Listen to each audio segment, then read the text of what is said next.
Hello everyone, আসসালামু আলাইকুম। কেমন আছো তোমরা সবাই? আবারও চলে আসলাম নতুন একটি রেসিপি নিয়ে। খুবই জুসি আর ফ্লেভারফুল একটি মোরগের মাংস রেসিপি আজকে তোমাদের সাথে শেয়ার করব। তো কথা না বাড়িয়ে চলো রেসিপিটি শুরু করা যাক। তো এখানে নিয়ে নিয়েছি এক বাটি মোরগের মাংস, এগুলোকে আমরা বড় বড় পিস করে কেটে নিয়েছি।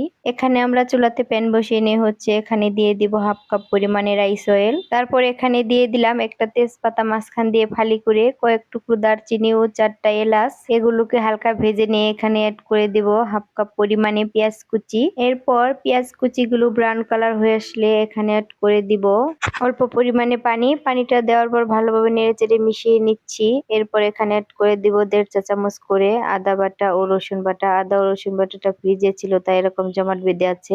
এখন আমরা আদা ও রসুন বাটা গুলোকে ভালোভাবে ভেজে নিব।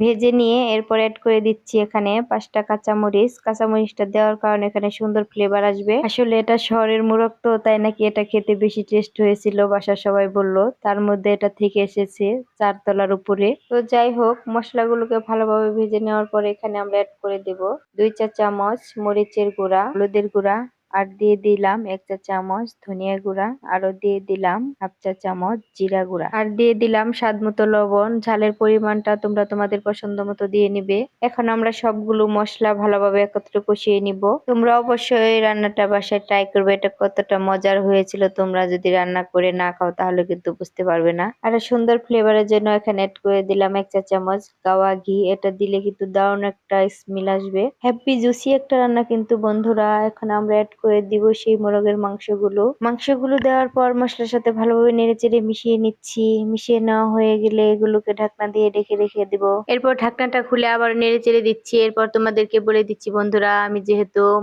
মোরগের মাংসগুলো বড় বড় পিস করে কেটেছি, সেহেতু এগুলোকে বেশিক্ষণ ধরে কষাবো, তা না হলে মশলাগুলো কিন্তু মাংসের ভিতরে ঢুকবে না। এমন ভাবে মাংসগুলোকে কষাতে হবে যাতে করে পানি দেওয়ার পর মাংসগুলোর কালারটা চেঞ্জ না হয়ে যায়। তোমরা কিন্তু এই বিষয়গুলোকে অবশ্যই খেয়াল রাখবে।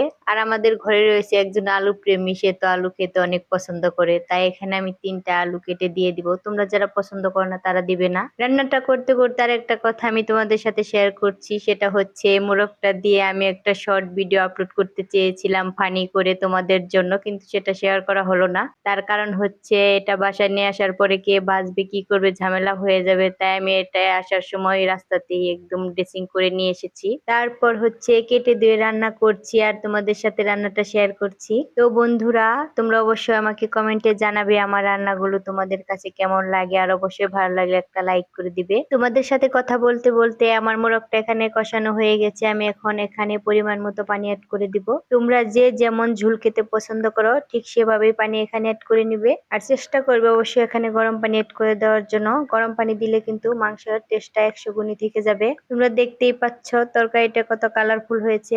এরপর এখানে টমেটো সস অ্যাড করে দিব 2 চা চামচ। এটা দেওয়ার ফলে কিন্তু তরকারির টেস্টটা দ্বিগুণ হয়ে যাবে। এই টমেটো সসটা কিন্তু আমার ঘরেই তৈরি করা। তোমরা চাইলে আমার সেই রেসিপিটাও দেখে আসতে পারবে। আর চেষ্টা করবে অবশ্যই এই সসটা দেওয়ার জন্য। তরকারির মধ্যে কিন্তু আমরা 1/4 চা চামচ গরম মশলার গুঁড়োটা অ্যাড করে দিয়েছিলাম, ভিডিওটা স্কিপ হয়ে গেছে। অবশ্যই তোমরা এটা দেওয়ার চেষ্টা করবে, তাহলে কিন্তু তরকারিটা আরো ফ্লেভারফুল হবে। তরকারিটা প্রায় হয়ে এসেছে, এখন এটাকে আমরা সার্ভ করে দেখাবো। তো ফাইনালি রেডি আমাদের এই মোরগের মাংসের তরকারিটা। তোমাদেরকে আমার সাথে থাকার জন্য অসংখ্য ধন্যবাদ। সবাই অনেক বেশি ভালো থাকবে। আল্লাহ হাফেজ।